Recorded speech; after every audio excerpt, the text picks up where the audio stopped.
अस्सलाम वालेकुम, doctor Fauzia vlog में वेलकम बैक। उम्मीद है लश पश फिट फाट होंगे।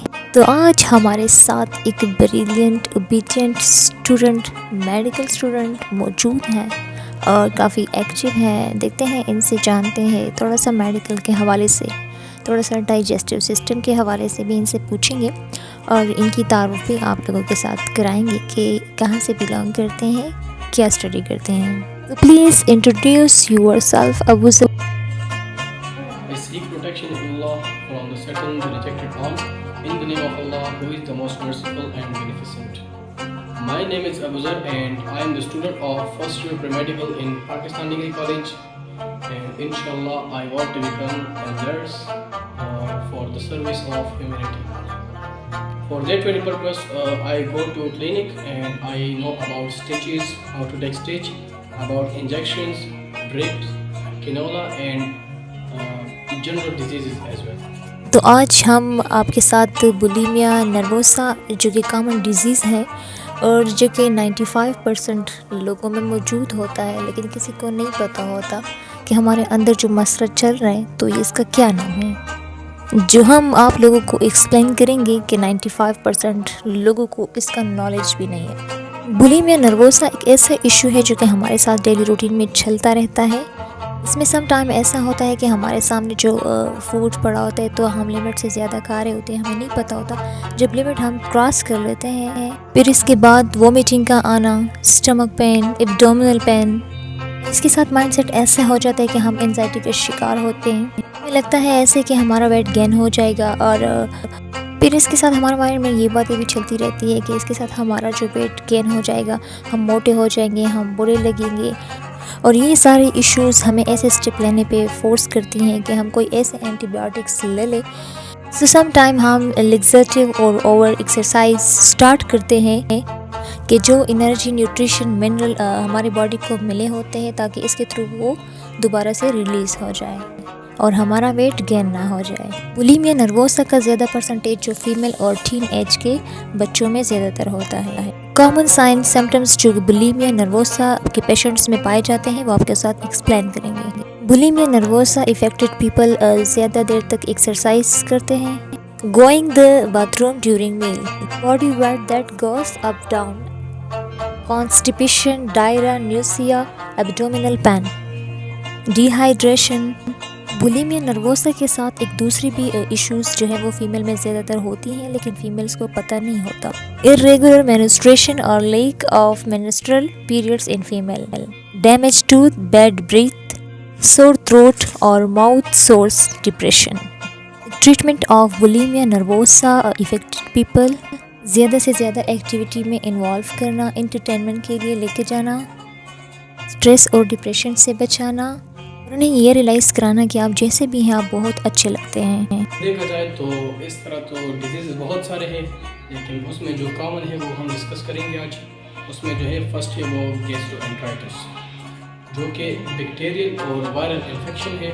गैस्ट्रोएंटेराइटिस का मतलब पहले क्या है, पहले हम ये समझेंगे। गैस्ट्रोएंटेराइटिस है, उसमें मरीज़ को भूख नहीं लगती, भूख के साथ साथ मरीज़ को उल्टी आती है और मोशन भी इसमें होता है।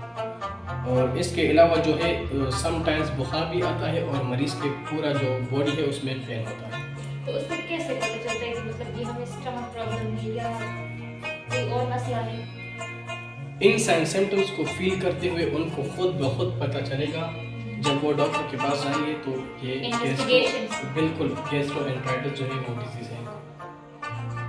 अच्छा, बाज़ मरीजों में ऐसा होता है कि जब उनको स्टमक की प्रॉब्लम होती है तो उनको नहीं पता होता है और वो कहते हैं कि हमें हार्ट प्रॉब्लम है। तो ये इन्वेस्टिगेशन से पता चलता है। तो आप कैसे मतलब ऐसे पेशेंट की इन्वेस्टिगेशन करते हैं?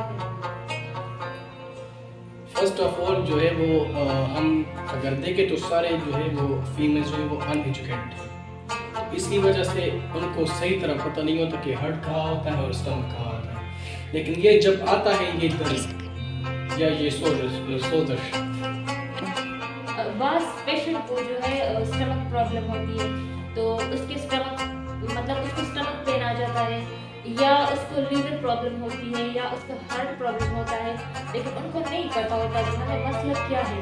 तो इसके सिम्टम्स जो है वो भी तकरीबन सेम तो उसको फिर आप कैसे मरीज को गाइड करते हैं कि मतलब आपको ये प्रॉब्लम नहीं आनी है? आपका क्वेश्चन बहुत अच्छा है। अगर देखा जाए तो साइंस सिम्टम्स बिल्कुल एक जैसे होते हैं, लेकिन हम अब इस डिजीज़ को जो डिस्कस कर रहे हैं वो है गैस्ट्रोएंटेराइटिस। उसमें होता है वो आंतों में भी सोजश होती है और इसके साथ साथ जो है मैदे में भी सोजश होती है। और अगर इसके बरअक्स देखा जाए तो एक है गैस्ट्रो अगर देखा जाए तो हमारे पास एक डिजीज़ है गैस्ट्राइटिस, जो कि उससे हमें पता चलता है उसमें सिर्फ जो है वो मैदे की सोजश होती है। तो इससे डॉक्टर को पता चलता है कि ये गैस्ट्राइटिस है या गैस्ट्रोएंटेराइटिस। कॉम्प्लिकेशंस के बारे में भी बताया कि अगर किसी पेशेंट को कोई मसला है और वो ज़्यादा देर तक चले, मतलब उसका असर ज़्यादा हो जाता है, तो फिर इसको कैसे कंट्रोल करते हैं? कंट्रोल नुकसान वैसे हम इसके कॉम्प्लिकेशंस की बात करें तो जाहिर सी बात है, अगर मोशन आता है तो जिस्म में जितने भी साल्ट्स और नमकियात होते हैं वो मोशन के थ्रू निकल जाते हैं। तो उसके साथ वो जो बॉडी होती है पेशेंट की वो बहुत ज़्यादा वीक हो जाती है, तो उसके लिए हम ORS यूज़ करते हैं, निमकोल, जो हम जी। सादा ज़ुबान में निमकोल कहते हैं।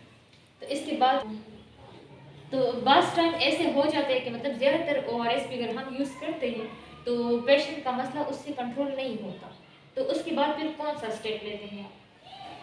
ऐसे मरीज़ जो है वो हमारे पास जो है बहुत ज़्यादा आते हैं, तो उसके लिए हम जो है वो ड्रिप लगाते हैं। अगर ORS से नहीं हुआ तो फिर हमारा अगला स्टेप है ड्रिप लगाना, और ड्रिप जब भी लगाते हैं तो अल्हम्दुलिल्लाह उससे जो है वो पेशेंट का मसला जो है वो हल हो जाता है। तो इसके लिए आप कोई ट्रीटमेंट भी बताया? इसका ट्रीटमेंट बहुत इजी है। मोशन के लिए हमने जो है वो फ्लैजिल टैबलेट्स यूज़ करनी है। फ्लैजिल के साथ साथ एंटामेज़ोल भी यूज़ कर सकते हैं। अगर बात करें अब एंटीबायोटिक की, तो एंटीबायोटिक में हम सिप्रोफ्लॉक्सासिन ज़्यादातर देते हैं, और उल्टियों के लिए हम डोपेराडोन सिरप देते हैं, उससे ये मसला बिल्कुल कवर हो जाता है। सिर्फ बच्चों के लिए? नहीं, बच्चे अगर हैं तो उसके लिए हमने सिरप यूज़ करनी होगी, और अगर बड़े हैं तो उसके लिए टैबलेट्स यूज़ करनी होगी। और डोपेराडोन जो है वो दोनों के लिए सेम होता है तकरीबन, वो जवान भी यूज़ कर सकते हैं और बच्चे भी यूज़ कर सकते हैं। थोड़ा सा इंजेक्शन के बारे में बताइए कि अगर कोई मसला सिरप या मेडिसिन के साथ कंट्रोल ना हो जाए तो फिर इंजेक्शन लगाते हैं आप क्या? नहीं, अगर देखा जाए तो इंजेक्शन के जो है बहुत ज़्यादा नुकसानात हैं, तो ऐसे मसाइल आते हैं कि फिर एक मसला तो ख़त्म हो जाता है, लेकिन उससे कई दूसरे जो है वो स्टार्ट हो जाते हैं, तो इसलिए हम जो है वो ज़्यादातर इंजेक्शन तो इसके साइड इफ़ेक्ट्स भी बताएं। अच्छा, थोड़ा सा इसको भी हाईलाइट करें कि अगर हम इंजेक्शन लगाते हैं तो इसके कोई साइड इफ़ेक्ट एक या दो बताएं।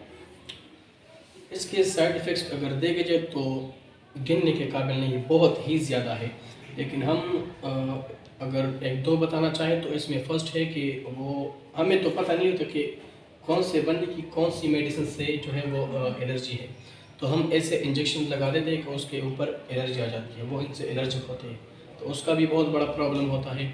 और इसके अलावा जो है वो ज़्यादातर हॉस्पिटल्स में, क्लिनिक्स में ऐसी नीडल्स यूज़ करते हैं कि वो एक बार यूज़ हो चुकी होती है, लेकिन उसके बाद भी यूज़ करते हैं, तो हमें तो नहीं पता इस बंदे का कोई दूसरी बीमारी हो जो दूसरे तक ट्रांसफ़र हो सकती है, तो उस नीडल के थ्रू वो दूसरी बीमारी भी इस बंदे में ट्रांसफ़र हो सकती है।